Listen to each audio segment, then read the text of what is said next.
అందరూ నమస్కారం. బాగున్నారు కదా? వెల్కమ్ టు యోగ్ స్టాక్. Interesting update, very bad update. యాక్చువల్గా H1B మీద నాకు అర్థమైంది ఏంటంటే, వీళ్ళు ఏదో ఒక రకంగా చేసి అంటే ఈ ఇమిగ్రెంట్స్ని ఎట్లో గొట్ల వీసాలు రిజెక్ట్ చేసో క్యాన్సిల్ చేసో పంపిద్దామని ప్లాన్ చేస్తున్నారో ఏమో తెలియదు. కానీ అసలు ఇది హైలైట్. ఈ అప్డేట్ ఏంటంటే పబ్లిక్ ఛార్జ్ ఏంటి, హెల్త్ మీద. మీకు ఏమైనా హెల్త్ ప్రాబ్లమ్స్ ఉంటే మీకు వీసాలు రావన్నమాట. సో డీటెయిల్స్ అన్ని క్లారిటీగా చెప్తా. యాక్చువల్గా నేను ఆల్రెడీ వేరే వీడియో ప్లాన్ చేసి అప్లోడ్ కూడా చేసి నేను దాన్ని స్కెడ్యూల్ కూడా పెట్టేశా. బట్ ఏంటంటే ఇది చాలా ఇంపార్టెంట్ ఇన్ఫర్మేషన్ అనిపించింది నాకు. ఎందుకంటే ఇమీడియట్గా ఎవరైనా సరే వీసాలు రెన్యువల్ చేసుకునే వాళ్ళు ఉంటే వాళ్ళకి ఎఫెక్ట్ అయ్యే ఛాన్స్ ఉందని చెప్పేసి నేను ఇప్పటికిప్పుడు ఆ వీడియో పోస్ట్పోన్ చేసి ఈ వీడియో స్పెసిఫిక్గా చేస్తున్నా. జాగ్రత్తగా అయితే వినండి. కొంచెం నా వంతుగా నేను రీసెర్చ్ కూడా చేశా. బట్ ఇది జస్ట్ ఒక 3-4 అవర్స్ బ్యాక్ వచ్చింది. I have tried my best to understand. నాకు తెలిసింది మీకు ఎక్స్ప్లెయిన్ చేస్తా. ఏమన్నా కొన్ని తప్పులు కూడా ఉండొచ్చు, but I try my best. ఏంటంటే పబ్లిక్ ఛార్జ్ ఏంటి అంటే, ఇమిగ్రెంట్స్ ఎవరైనా సరే ఇక్కడ నుంచి కొత్తగా అమెరికాకి వీసా అప్లై చేసుకుని వచ్చే వాళ్ళు కానీ, ఎక్స్టెన్షన్స్కి వెళ్ళేటువంటి వాళ్ళు కానీ, B1 B2 కానీ, F1 కానీ, ఎనీ ఇమిగ్రెంట్ వీసాస్ ఏదైనా సరే, గ్రీన్ కార్డ్ అప్లై చేసుకునే వాళ్ళు కానీ, ఎవరైనా సరే మీకు ఎటువంటి హెల్త్ ఇష్యూస్ అయినా ఉంటే, జనరల్ హెల్త్ ఇష్యూస్ లేకపోతే other than that chronic diseases లేకపోతే డయాబెటీస్, కార్డియోవెస్కులర్ ఇష్యూస్ ఇలాంటివి ఏమన్నా గనక ఉంటే మీకు స్పెషల్గా ఆ వీసా స్క్రూటినీ చేసి కౌన్సిలర్ ఆఫీసర్స్ డిస్క్రిషన్ పవర్స్ ప్రకారము వాళ్ళు మీకు వీసా ఇవ్వచ్చు, రిజెక్ట్ చేయొచ్చు అనమాట. అంటే ఈ పబ్లిక్ ఛార్జ్లో ఉన్నటువంటిది ఏంటంటే మీ హెల్త్ కండిషన్ ప్రెజెంట్ ఎలా ఉంది అంటే, ఏ ఇష్యూస్ లేకుండా రెగ్యులర్గా జనరల్గా లైఫ్ లీడ్ చేసే వాళ్ళు కనుక వీసా ఎక్స్టెన్షన్స్కి వెళ్తే ప్రాబ్లం లేదు. కానీ బట్ కొంతమందికి ఏంటంటే జనరల్గా డయాబెటీస్ అనేది కొంత ఏజ్ పెరుగుతున్న కొద్దీ కామన్గా వస్తుంటుంది. లేకపోతే ఫ్యామిలీస్లో ఆల్రెడీ ఉన్న వాళ్ళ నుంచి మళ్ళీ అంటే తండ్రులకు ఉండడము, తర్వాత అలా కొంతమందికి 30-35, 40కే షుగర్ వచ్చేస్తుంటుందండి. సో ఇలాంటివి ఏమన్నా ఇష్యూస్ కనుక ఉన్నా, లేదు మీరేమన్నా ఆల్రెడీ కార్డియోవెస్కులర్ ట్రీట్మెంట్స్ ఏమన్నా తీసుకుంటున్నా, ఓకే, ఇలాంటి ఇష్యూస్ మీ క్రానిక్ డిసీజెస్కి సంబంధించిన ఏ ఇష్యూస్ ఉన్నా సరే మీకు ఒకవేళ ఫ్యూచర్లో అంటే ఫర్ ద నెక్స్ట్ 2 months కావచ్చు, 6 months కావచ్చు, మేబీ ఆఫ్టర్ 10-20 years కావచ్చు, మీరు అదే కంట్రీలో ఉంటే కనుక సీరియస్గా ఎఫెక్ట్ అవుతే మీకు ఎఫర్ట్ చేయడానికి మీ దగ్గర సరిపోను ఫైనాన్షియల్ స్టెబిలిటీ ఉందా అనేది చెక్ చేయమని చెప్పి కౌన్సిలర్ ఆఫీసర్స్కి నోటీసెస్ వెళ్ళినాయి. ఇది యాక్చువల్గా ఫెడరల్ రిజిస్టర్లో పెట్టేటువంటి రూలు కాదు, లేకపోతే వాళ్ళు 30-60 days టైం ఇచ్చి దీని మీద డెసిషన్ తీసుకునేది కాదు. ఇది ఆల్రెడీ అన్ని ఎంబసీస్కి పంపించేశారు.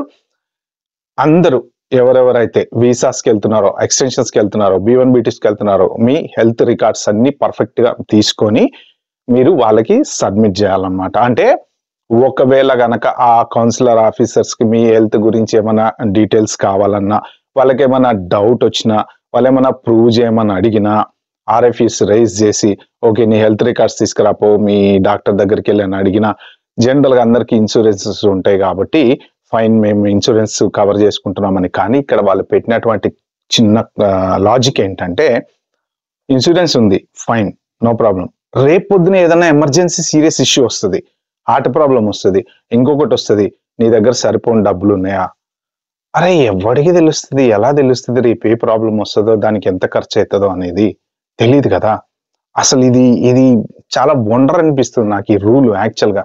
అంటే మీకు గనక ఎటువంటి మెడికల్ కండిషన్స్ ఉన్న వాళ్ళు, ఆల్రెడీ ట్రీట్మెంట్ తీసుకునే వాళ్ళు ఉంటారు కదా, అందరూ 100% పర్ఫెక్ట్గా ఉంటారు. ఏదో ఒక రకంగా ఇప్పుడు డయాబెటీస్కి ట్రీట్మెంట్ తీసుకుంటుంటారు కొంతమంది, లేకపోతే హార్ట్ రిలేటెడ్ ఇష్యూస్కి ట్రీట్మెంట్ తీసుకుంటూ ఉంటారు, లేకపోతే ఒబెసిటీ ఉంది దానికి ట్రీట్మెంట్ తీసుకుంటుంటారు. ఒబెసిటీ కూడా ఉండకూడదు అంట, దాంట్లో ఇంక్లూడ్ చేసిన దాంట్లో ఒబెసిటీ కూడా ఉండకూడదు. సో అది ఉన్నా కానీ మీకు వీసాలు రావు.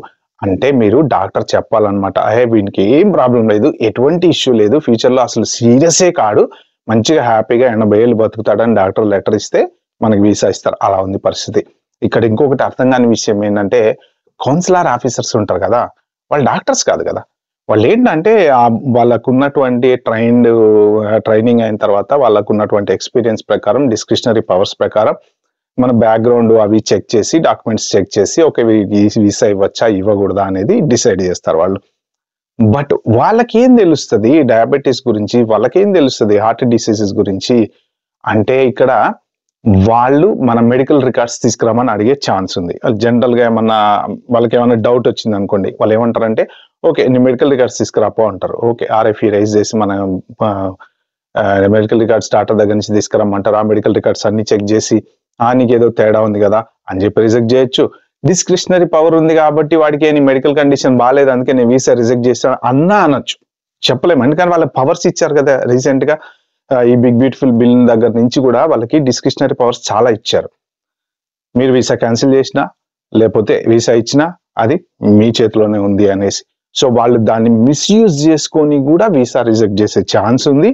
But at the same time financial ఎంత మంది డబ్బులు దాస్తారండి జనరల్ గా.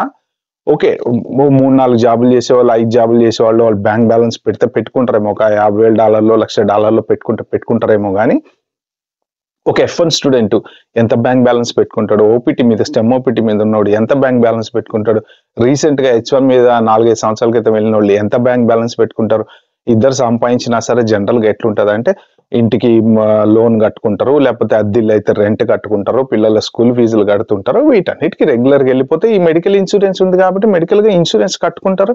దానికి సరిపోతుంది, ఫైన్ అక్కడికి వెళ్ళిపోతుంది లైఫ్. మనకి మహా మిగిలితే ఒక $1,000 $2,000 $3,000 మిగిలితే సంవత్సరానికి ఒక్కసారి ఒక ట్రిప్ ఇండియా కొట్టొస్తే కథం అక్కడికి $10,000-15,000 లేచిపోతే ఇంకా మిగిలినవి అంటే ఈ అపార్ట్మెంట్ ఏదో కొనుక్కుంటారు, లోన్ కట్టుకుంటారు, ఫైన్ ఎంతో కొంత. కానీ $లక్షల రేపు పొద్దున ఫ్యూచర్ లో ప్రాబ్లం వస్తుందని ఎంతమంది సేవింగ్స్ దాచిపెట్టుకోరు కదా.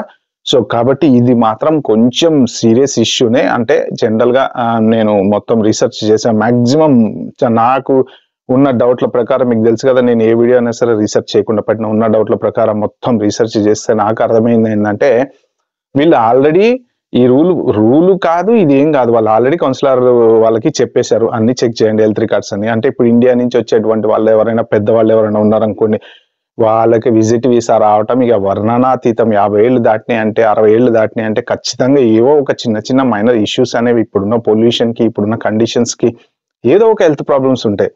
On top of the diabetes అనేది డెఫినెట్లీ కామన్. సో ఇప్పుడు ఆ డయాబెటీస్ వల్ల రేపు పొద్దున ఏ సీరియస్ అయితే 6 నెలల తర్వాత అనేది ఎవరు చెప్పగలుగుతాడు. సో అందుకని వీళ్ళు డిస్క్రిషనరీ పవర్స్ ప్రకారం వీళ్ళకి మెడికల్ రికార్డ్స్ సబ్మిట్ చేస్తే ఆ మెడికల్ రికార్డ్స్ అన్ని చెక్ చేసి వాళ్ళకి అర్థమైన దాంట్లో డెసిషన్ తీసుకొని వాళ్ళు వీసా ఇవ్వచ్చు ఇవ్వకపోవచ్చు. సో ఇది ఎవరెవరికి ఎఫెక్ట్ అవుతుంది అంటే every single person who is applying the visa, immigrant visa, అది ఇంక్లూడింగ్ గ్రీన్ కార్డ్ రేపు పొద్దున అప్లై చేసుకునే వాళ్ళైనా సరే గ్రీన్ కార్డ్ వాళ్ళ మీద ఇంకా ఎక్కువ స్క్రూటినీ ఉంటుంది. ఎందుకు అంటే పర్మనెంట్ గా సెటిల్ అయిపోతారు కదా. సో వాళ్ళకి ఇంకా బీభత్సమైన టార్గెట్లు అయితే ఉంటాయి ఖచ్చితంగా. గ్రీన్ కార్డ్ వాళ్ళు ప్రూవ్ చేసుకోవాల్సిన, ఎవరికైనా హెల్త్ ఇష్యూస్ ఉంటే మాత్రం మోస్ట్ ప్రాబబ్లీ గ్రీన్ కార్డ్స్ మరి వస్తాయో రావో నాకైతే తెలియదు.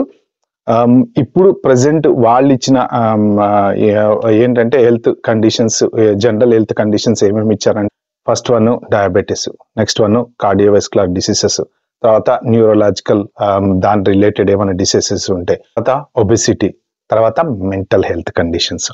వీటి మీద మీకు ఎవరికైనా సరే హెల్త్ ఇష్యూస్ ఆల్రెడీ ఎవరికైనా ఉండి మీరు ట్రీట్మెంట్ గనక తీసుకుంటున్నట్టుంటే, ఇవేమీ లేకుండా మీరు ఎక్స్టెన్షన్ కానీ చేంజ్ ఆఫ్ ఎంప్లాయర్ కానీ లేకపోతే F1 to H1 stem what ever it, A visa అయినా ఏ వీసా సంబంధం లేదండి. ఇక ఏ వీసా అయినా సరే ఇవాళ నుంచి, ఇది November 7th నుంచి స్టార్ట్ అయింది. సో ఎవరైనా సరే ఏ కండిషన్స్ లేకుండా పర్ఫెక్ట్ గా ఉన్నారు అని చెప్పి డాక్టర్ దగ్గర నుంచి ఒక లెటర్ తీసుకొని వెళ్ళి మీరు వీసా తెచ్చుకోవచ్చు.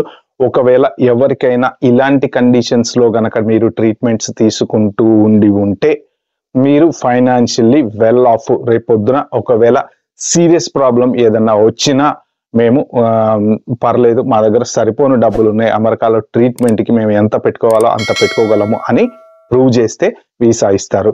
ఇది ప్రస్తుతానికి పబ్లిక్ ఛార్జ్ కి సంబంధించిన డీటెయిల్స్. మరి యాక్చువల్ గా కోర్ట్స్ ఇన్వాల్వ్ అవుతాయావో అంటే ఖచ్చితంగా డెఫినెట్ గా లాయర్లు అందరూ ఆల్రెడీ ఈ అడ్వకేసీ గ్రూప్స్ వీళ్ళు ఉంటారు కదా, వాళ్ళందరూ కూడా ప్లాన్ చేస్తున్నారంట దీని మీద కోర్టుకి వెళ్ళడానికి. సో ఇంతకు ముందు కూడా ఇలాంటి పబ్లిక్ ఛార్జ్ ఒకటి జరిగిందట, దాని మీద వాళ్ళు కోర్టుకి వెళ్ళారట, వాళ్ళు కోర్టు బ్లాక్ చేసిందట. ఎందుకంటే ఆర్గ్యూ చేయడానికి దీంట్లో చాలా ఉంటాయి reasons. First of all consular officers ఉన్నారు, వాళ్ళకి ఏం అర్థమవుతుంది మెడికల్ కండిషన్స్ గురించి.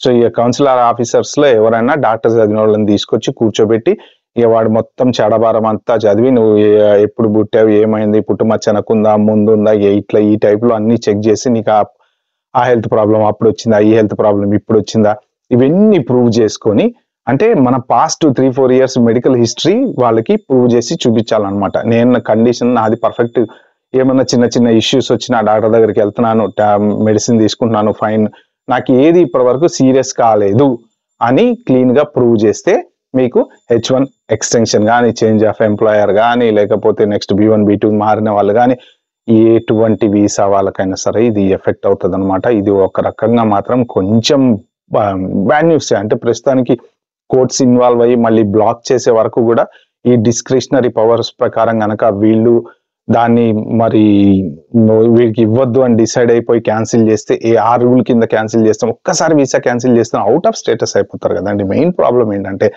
అది అంటే రెగ్యులర్ గా జాబ్ చేసుకుంటూ ఉండి సడన్ గా H1 ఎక్స్టెన్షన్ కు వెళ్ళినప్పుడు ఈ హెల్త్ ప్రాబ్లం ఉంది కాబట్టి, నీకు ఫ్యూచర్ లో నీ దగ్గర డబ్బులు లేవు కాబట్టి మేము రిజెక్ట్ చేస్తున్నాము అంటే జనరల్ మెడికల్ ఇన్సూరెన్స్ ఉంటుంది. దాని మీద కూడా నేను కొంత రీసెర్చ్ చేశాను. ఏంటంటే ఆల్రెడీ అందరికి మెడికల్ ఇన్సూరెన్స్ ఉంటుంది కదా, అందరూ డబ్బున్న వాళ్ళు ఉండరు కదా, మరి ఎట్లా అని చెప్పి నేను గూగుల్లో ఈ మన చాట్‌జీపీటీలో వాటిల్లో కొంత బాగా చదవడానికి ప్రయత్నం చేశా. వాళ్ళు చెప్పేది ఏంటంటే ఓకే, మీ హిస్టరీ ప్రూవ్ చేసుకోండి జనరల్ గా. అంటే ఆ రీసెర్చ్ లో నాకు అర్థమైంది ఏంటంటే మీకున్న హిస్టరీలో మీకు ఎటువంటి సీరియస్ మెడికల్ కండిషన్ లేదు అని మీరు ప్రూవ్ చేసుకుంటే వీసా వచ్చే ఛాన్సెస్ ఉంది. లేదు ఆల్రెడీ ఉన్న ఇష్యూస్ లో కనుక మీరు నడుస్తుంది రెగ్యులర్ గా, అప్పుడప్పుడు సీరియస్ ఇష్యూ అయింది, మీరు వెళ్ళారు హాస్పిటల్కి వెళ్ళారు, ఇన్సూరెన్స్ నుంచి డబ్బులు కట్టించారు, ఇన్సూరెన్స్ బాగా క్లెయిమ్ చేసుకుంటున్నారు, ప్రతిసారి హాస్పిటల్కి వెళ్తున్నారు, 2 నెలలకోసారి హాస్పిటల్కి వెళ్తున్నారు, 3 నెలలకోసారి హాస్పిటల్కి వెళ్తున్నారు, అట్లా రకరకాల ప్రాబ్లమ్స్ ఉన్నాయి అనుకోండి, వాళ్ళకి కొంత ఇబ్బంది అయితే అయ్యే ఛాన్స్ అయితే ఉంది.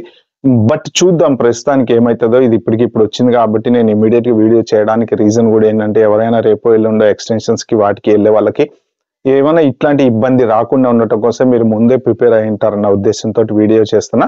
సో మోస్ట్ ప్రాబబ్లీ ఇది ఎక్కువ రోజులు అయితే ఉండకపోవచ్చులేదు, ఎందుకంటే ఖచ్చితంగా కోర్టులు డెఫినెట్ గా బ్లాక్ చేస్తాయని నేను అనుకుంటున్నాను. ఎందుకంటే అటార్నీ కాదు కాబట్టి నాకు తెలీదు. బట్ ఇది ఫెడరల్ రిజిస్టర్ లో పెట్టి 30 to 60 days కామెంటింగ్ పీరియడ్ పెట్టి అలా తీసుకురాలి. డైరెక్ట్ గా అన్ని ఎంబసీస్ కి, కౌన్సిలర్ ఆఫీసర్స్ కి వీళ్ళు ఈ పబ్లిక్ ఛార్జ్ నోటీస్ అనేది పంపించేశారంట. సో వాళ్ళు ఇప్పటి నుంచి అన్ని చెక్ చేయబోతున్నారు. కాబట్టి ఎవరైనా సరే ప్రస్తుతానికి జాగ్రత్తగా ఉండండి. ఒకవేళ ఈ వీడియో మీరు ఎవరికైనా ఫార్వర్డ్ చేయాలి అనుకుంటే please do so. Thank you so much and wait for the next video. Bye, have a good day.